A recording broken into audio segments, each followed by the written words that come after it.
बिस्मिल्लाहिर्रहमानिर्रहीम, अस्सलाम वालेकुम everyone, welcome to Minal academy. Hope so कि आप सब ठीक होंगे। आज की इस वीडियो में बात करने लगे हैं मैथ्स क्लास 10 के पेपर के हवाले से। जितने भी स्टूडेंट्स हैं जिनका आज मैथमेटिक्स का पेपर था, ये वीडियो उन तमाम स्टूडेंट्स के लिए। बच्चों, इस वीडियो में डिटेल में बात करेंगे। फर्स्टली एमसीक्यूज के हवाले से डिस्कस करेंगे कितने परसेंट एमसीक्यूज आप लोगों के आसान थे और कितने परसेंट आप लोगों के मुश्किल थे, चाहे वो सॉफ्ट एरिया के स्टूडेंट्स हो चाहे वो हार्ड एरिया के स्टूडेंट्स हो। सेकेंडली, एक ऐसा एमसीक्यूज था जिसमें 2 ऑप्शन करेक्ट थे, वो भी डिस्कस करेंगे कौन कौन से ऑप्शन थे जो उस एमसीक्यूज में करेक्ट थे, वो मैं आपको गाइड आउट कर दूंगी। उसके बाद हम बात करेंगे क्वेश्चन पेपर के हवाले से कि क्वेश्चन पेपर आप लोगों का कितना परसेंट आसान था और कितना परसेंट मुश्किल था। कमेंट सेक्शन में लाजमी आप लोगों ने बताना है कि आप लोगों का पेपर कैसा हुआ, कितने परसेंट स्टूडेंट का अच्छा हुआ है और कितने परसेंट स्टूडेंट को लगता है कि पेपर मुश्किल था। तो स्टार्ट लेते हैं, एमसीक्यू नंबर 1 की बात करते हैं। Which of the following is a radical equation. इसका जो आप लोगों के पास करेक्ट ऑप्शन है वो आप लोगों के पास है D, 2x + 3 under root is equal to 0। Then आपके पास एमसीक्यू नंबर 2 है, if A and B are root of 2x² - 3x + 7 is equal to 0, then value of 1 by AB is what. इसका जो आप लोग के पास करेक्ट ऑप्शन है वो आप लोग के पास है डी, 4/7। नेक्स्ट एमसीक्यू नंबर 3 है, if a + 1 ratio 21 4 7, then a is equal to what.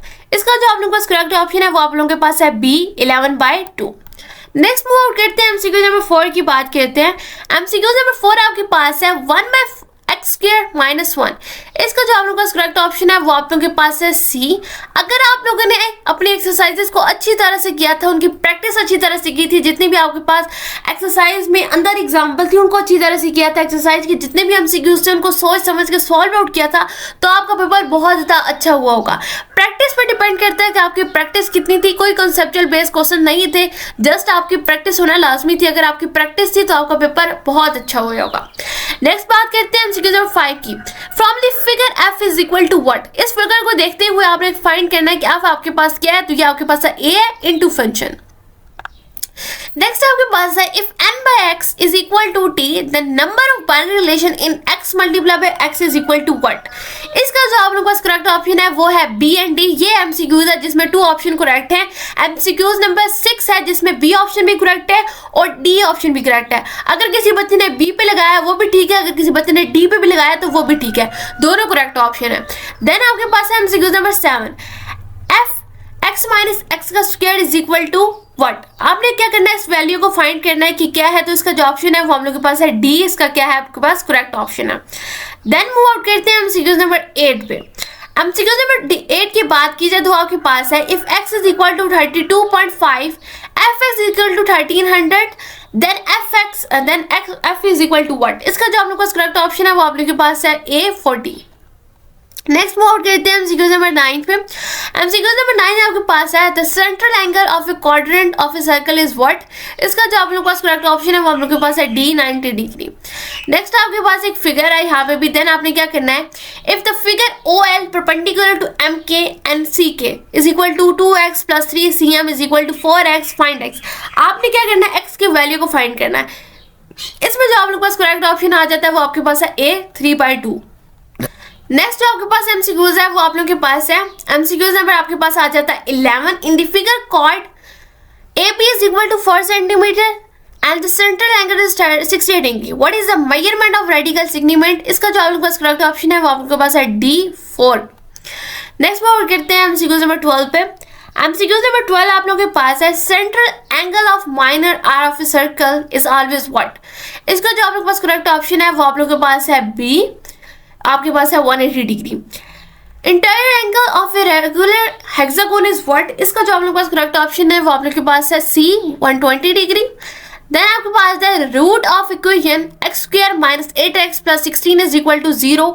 इसका जो आप लोगों के पास करेक्ट ऑप्शन है वो आप लोगों के पास है बी, रेशनल एंड इक्वेशन।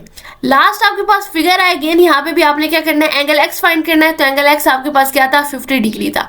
बच्चों, अगर आपने एक्सरसाइज के एंड के जितने भी आपके पास एमसीक्यूज थे उनको अच्छी तरह से सॉल्व आउट किया था तो आपका पेपर बहुत ज़्यादा अच्छा होगा। जिन बच्चों के तमाम एमसीक्यूज फुल हैं या 15 है, 14 है, 13 है, कमेंट सेक्शन में लाजमी बताइएगा। बाकी गुड हो गया अगर बच्चों के ये वाले ठीक थे। अब बात करते हैं क्वेश्चन पेपर की। ये जो क्वेश्चन पेपर है इसमें आप देख सकते हो, इसमें आपने क्या करना है, फर्स्टली आपके पास क्वाड्रेटिक फार्मूला के रिलेटेड था, बहुत आसान क्वेश्चन था अगर जिन बच्चों ने ये किया है, और ये आपके पास एक इक्वेशन थी जिसको आप लोगों ने सॉल्व आउट करना था। आसान से एक्सरसाइज के क्वेश्चन है, कोई भी इसमें आपके पास SL बेस नहीं आया हुआ। यहाँ पे अल्फा और बीटा, ठीक है, ये वाले क्वेश्चंस हैं। उसके बाद ये आपके पास आ जाता है फ्रैक्शन के रिलेटेड क्वेश्चन थे, सिंपल से क्वेश्चन थे, सारे एक्सरसाइजेस आए हुए, कोई एसएलओ बेस्ड पेपर नहीं है। अब ये कोई ना कहे कि हमारा एसएलओ बेस्ड पेपर आया था, तो एसएलओ बेस्ड कोई पेपर नहीं है। ये यूनियन आ गया, ऊपर आपके पास ये दी हुई है ए माइनस बी का, और ये आपने वैल्यूज को जस्ट पुट आउट करके इनको सॉल्व आउट करना था, वेरीफाई दैट, ठीक है। यहाँ पे आपके पास अगर आपको फार्मूला आता था तो ये आपका अच्छा हुआ होगा। फर्स्टली आप लोगों ने मैथ के पेपर में क्या करना होता है, फार्मूलों को अच्छी तरह से याद करना होता है, उनकी प्रैक्टिस करनी होती है। अगर आप ये चीज़ें करें तो आपका पेपर बहुत ज़्यादा आसान और अच्छा होगा। पेपर आसान था बच्चों अगर आप लोगों की प्रैक्टिस थी, जिन बच्चों की प्रैक्टिस थी उनका कंपलसरी है कि पेपर बहुत ज़्यादा अच्छा होगा। ज्योमेट्री के क्वेश्चन को कभी भी ऐसे छोड़ कर ना आया करो। जो बच्चे ज्योमेट्री नहीं करके जाते हैं वो कहते हैं ज्योमेट्री मुश्किल है, ऐसा हरगिज़ नहीं करना। अगर आप स्टेप लिखा आते हो, ज्योमेट्री के डायग्राम ड्रा कराते हो, देखो सारा डाटा आप लोगों के पास गिवन होता है, जस्ट आप लोगों ने डायग्राम ड्रा करनी होती है, बाकी आपने पूरा स्ट्रक्चर लिखना होता है कि आप लोगों ने ये किया, ये आर्क ड्रा किया, इतना एंगल ड्रा किया है, तो ये आपके पास फ्री के नंबर होते हैं। अगर लॉन्ग देखा जाए तो लॉन्ग भी बहुत ज़्यादा आसान थे, यहाँ आपके पास आ जाता है थ्योरम आ जाता है, ये आपके पास लॉ आ गया, ठीक है, और ये आपके पास एक इक्वेशन है, ठीक है, इसको आपने करके सॉल्व आउट करना है। बहुत आसान पेपर था अगर आप लोगों की प्रैक्टिस थी बच्चों। अगर आप लोगों की प्रैक्टिस नहीं थी देन मैं कह सकती हूँ आप लोगों का पेपर मुश्किल था। बाकी आप लोगों ने कमेंट सेक्शन में लाजमी बताना आप लोगों का पेपर किस तरह का हुआ है। बाकी वीडियो को लाइक कर देना, चैनल को सब्सक्राइब कर देना और बाकी स्टूडेंट तक भी शेयर आउट कर देना। शुक्रिया।